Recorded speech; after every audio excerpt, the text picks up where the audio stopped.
All right, we'll start with the one secret audio recording heard around the newsrooms all around the country. Conspiracy TV, MSNBC, and CNN, and all the likes of them.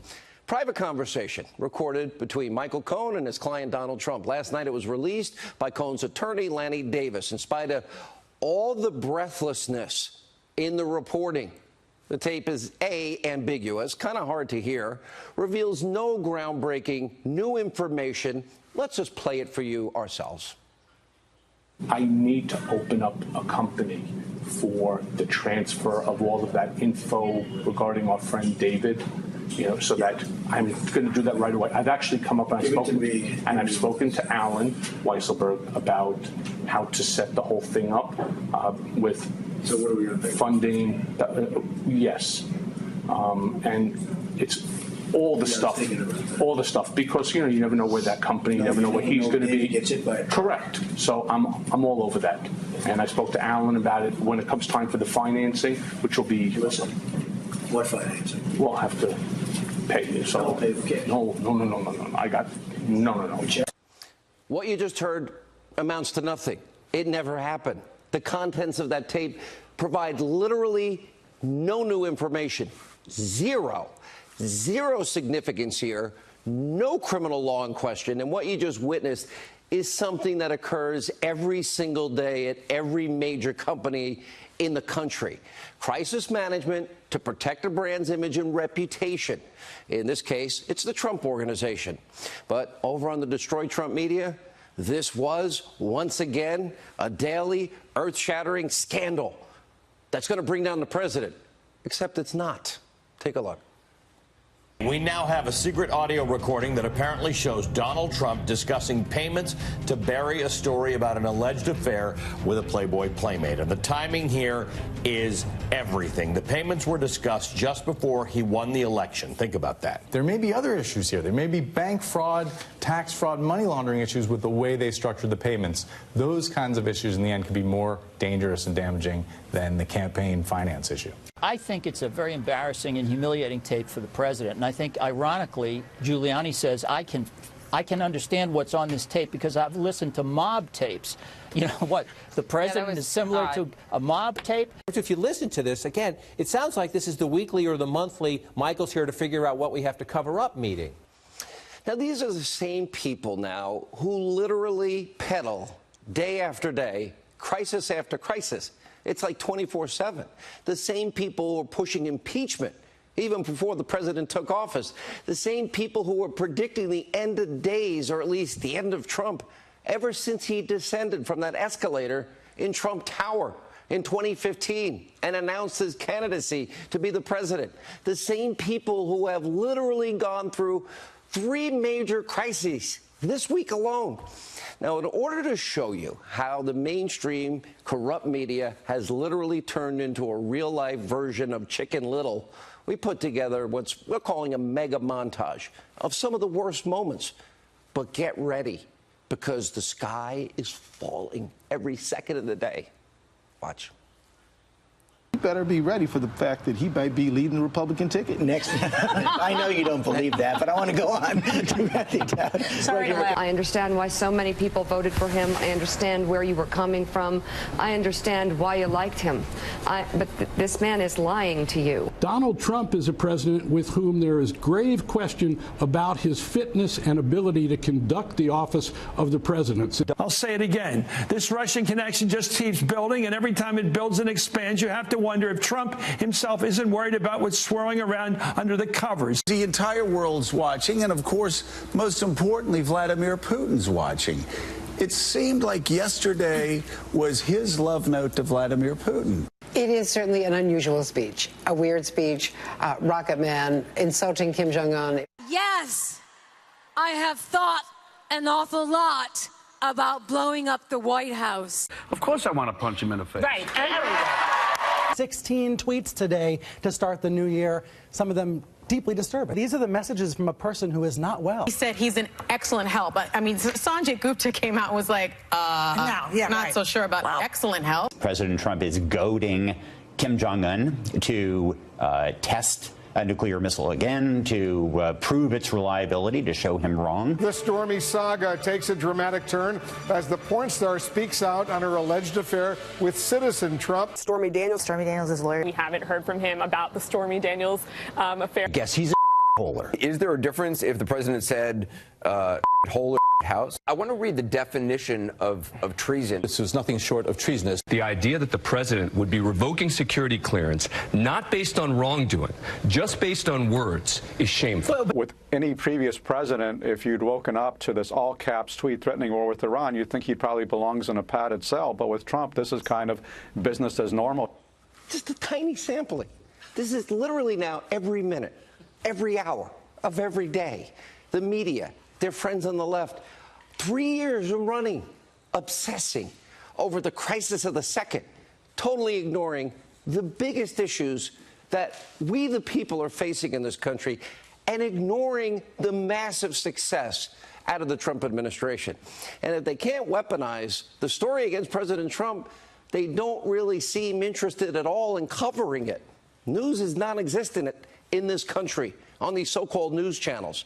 Right here on this show, we have been sounding the alarm about the serious corruption, real abuse of power, a real Russia scandal at the highest levels of the DOJ and the FBI.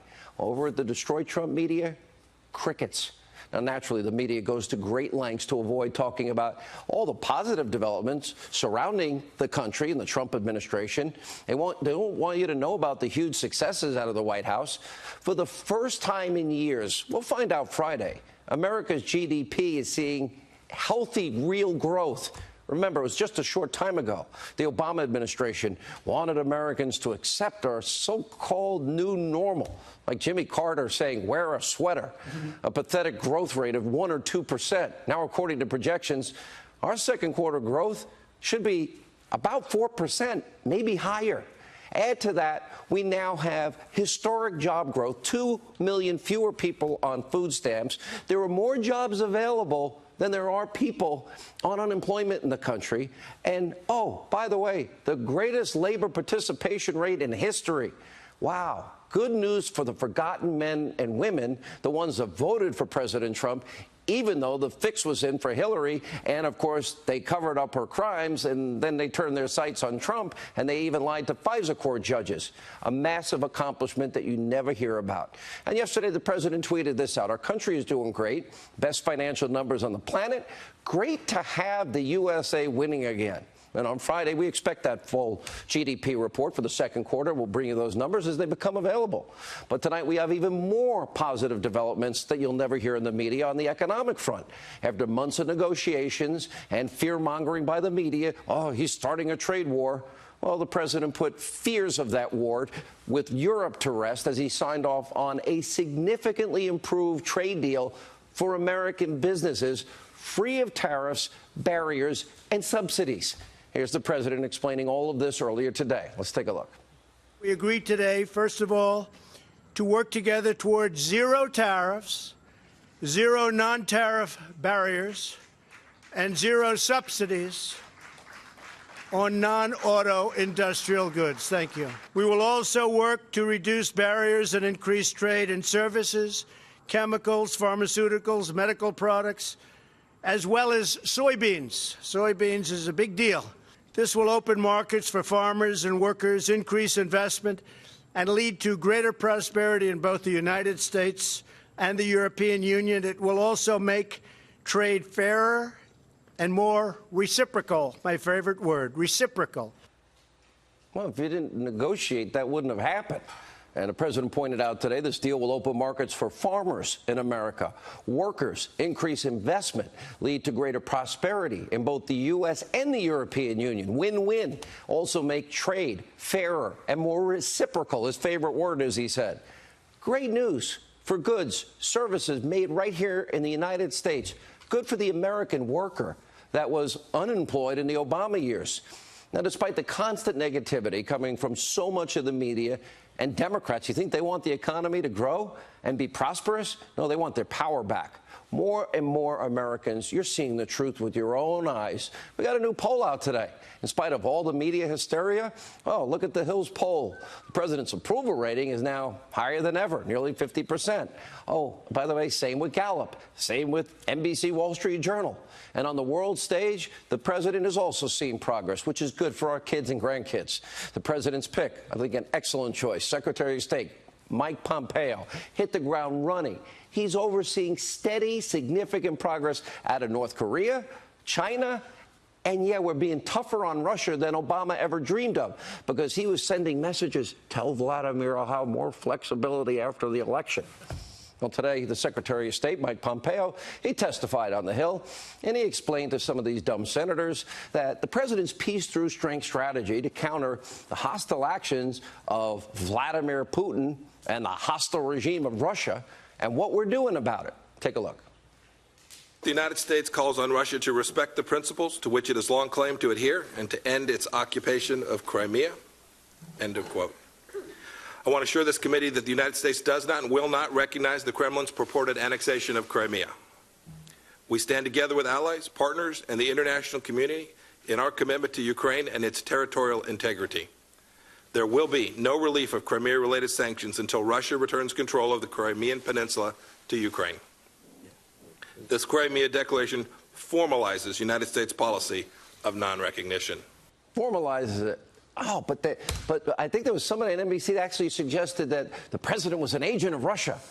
This is how insane so-called news has gotten.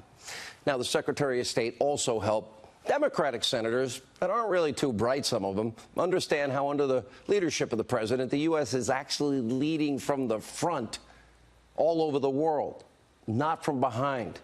And we're not going on apology tours, and we're not dropping $150 billion on the tarmac in cash and other currency to the mullahs of Iran that chant death to Israel and death to America. Take a look. Did he tell Putin that I'll release or ultimately relax sanctions? Senator, what you need to conduct your role, your appropriate role, I will provide you today. That is United States policy with respect to the issues you request. You asked me about U.S. policy with respect to sanctions, and I can confirm to you that no commitment has been made to change those policies in any way. Just so the facts are clear, the previous administration is the one that enabled Russia to have the capacity that they have in Syria today. I'm not defending the previous administration, Mr. Secretary. I want this administration to continue doing what's working. Its policy, this administration's policy. You're advocating for the continuation of this administration's policy. I think that's important for everyone to understand. North Korea still has chemical and biological weapons and brutalizes its own people. And again, there's no verifiable evidence that North Korea is denuclearization. Senator, we have. So I am afraid that at this point, the United States, the Trump administration, is being taken for a ride. Fear not, Senator. Fear not. There's no evidence to the contrary. Fear not, Senator. There's no evidence. Senator, fear not. May I? Yes, please. I guess you didn't ask a question, so I'll. No, that's all right. Yeah. Again, please answer. Fear not. This administration has taken enormously constructive actions that have put us in a place that is far better than in either of the two previous administrations, one Republican, one Democrat. We have put sanctions regime in place that is unequaled. We are continuing to enforce that sanctions regime. No missiles fired over Japan, dismantled nuclear test site, hostages turned home. We'll have the bodies of Americans killed in that war sent back, and we're talking about denuclearization of the Korean Peninsula and no bribery.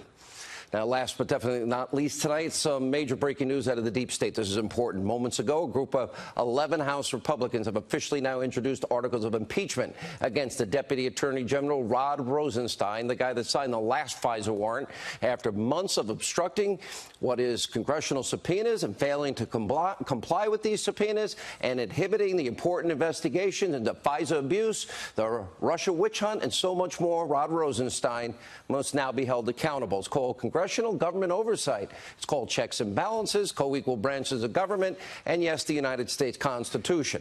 And it's time for Rod Rosenstein to be held accountable.